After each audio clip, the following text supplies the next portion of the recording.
Hello বন্ধুরা, আমি সরঞ্জিত। আজ আমি চলে এসেছি তোমাদের সাথে কিছুক্ষণ আড্ডা দিতে। আমি মূলত এই চ্যানেলে শ্রোতাদের পাঠানো কিছু রোমাঞ্চক ঘটনা বা কাহিনী শেয়ার করে থাকি। তাই আজকে আমাদের এই ঘটনাটি পাঠিয়েছে নদিয়া থেকে সুজাতা। তো চলো সবাই মিলে সুজাতার পাঠানো এই গল্পটি শুনে নেওয়া যাক। শান্তিনিকেতনের পাশের ছোট্ট গ্রাম কুমারপাড়া। সবুজে ঘেরা মাটির বাড়ি, ছায়া ঘেরা পথ, আর মাঝখানে একটা পুরনো পুকুর। গ্রামের মাঝখানে দাঁড়িয়ে আছে প্রায় 100 বর্ষ পুরনো একটি রাজবাড়ি। এখন সেখানে কেউ থাকে না। স্থানীয়রা বলে রাজবাড়িটা অভিশপ্ত। সন্ধ্যা নামলেই কেউ ওদিক মারায় না।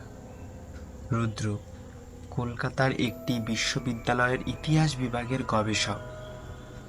প্রাচীন স্থাপত্য আর লোককথা নিয়ে তার অগাধ আগ্রহ।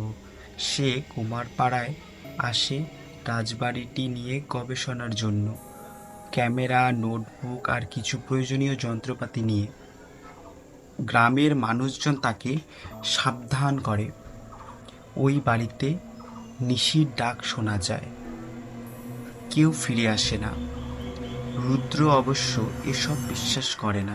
আর আজকের এই সিচুয়েশনে, মানে 2025-এ দাঁড়িয়ে এই সমস্ত নিশির ডাক, এগুলো বিশ্বাসটা না করাই স্বাভাবিক।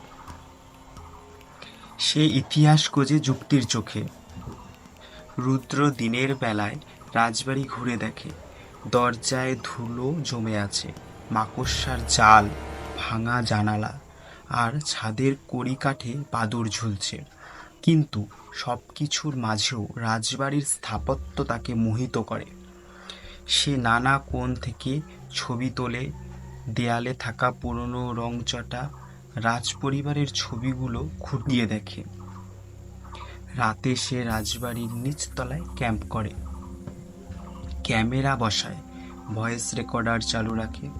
ঘড়ির কাঁটা 12টা ছুঁতেই হঠাৎ একটা মৃদু নারী কণ্ঠ ভেসে আসে, এসো। প্রথমে রুদ্রভাবে বাতাসে গাছের শব্দ, কিন্তু মিনিট খানেক পর আবার এসো, আমায় বাঁচাও। এবার যেন কণ্ঠটা অনেক কাছ থেকে আসছে। রাজবাড়ির উপরের তলা থেকে রুদ্র হাতে টর্চ নিয়ে উপরে উঠে যায়। সিঁড়ির ধাপে ধাপে ধুলো, তবে মাঝে কিছু পায়ের ছাপ, তাজা। কাঁপতে কাঁপতে সে এগোয়। এক সময় একটা বড় ঘরের দরজা খোলা পায়। ভিতরে এক কিশোরী দাঁড়িয়ে, সাদা শাড়ি, ভেজা চুল, চোখে কেবল হাহাকার। রুদ্র থমকে যায় এবং তাকে জিজ্ঞেস করে, তুমি কে? মেয়েটি শুধু বলে, আমার নাম নির্ঝরা। আমার খুনিরা আজও শাস্তি পায়নি, তুমি আমাকে মুক্তি দাও। রুদ্র বিস্ময়ে চেয়ে থাকে, চোখের পলক পড়ে না। হঠাৎ মেয়েটি মিলিয়ে যায় বাতাসে। পরদিন সকালে রুদ্র গ্রামবাসীদের কাছে নির্ঝরার কথা জানতে চায়। প্রথমে কেউ কিছু বলতে চায় না। পরে এক বৃদ্ধ বলেন, নির্ঝরা ছিল রাজ পরিবারের শেষ জমিদারের কন্যা। 1947 সালের পর রাজা দেশ ছেড়ে পালান, আর তার দেহরক্ষীরা লুটপাট শুরু করে। নির্ঝরাকে তারা ধর্ষণ করে খুন করে আর পুরনো সেই পুকুরে ফেলে দেয়। তার আত্মা নাকি আজও প্রতিশোধ চায়। রুদ্র বুঝে যায় তার দেখা ছিল এক বন্দি আত্মা। সে ন্যায় বিচার চায়।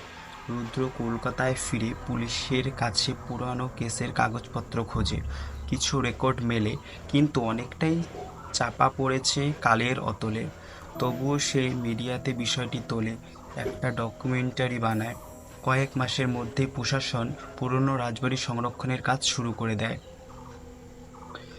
এবং নির্ঝরার হত্যাকাণ্ড নিয়ে তদন্ত খোলে। পুকুরের তলা থেকে এক নারীর কঙ্কাল পাওয়া যায়। ডিএনএ টেস্টে মেলে রাজপরিবারের রক্তের সঙ্গে। রুদ্র আবার ফিরে আসে রাজবাড়িতে।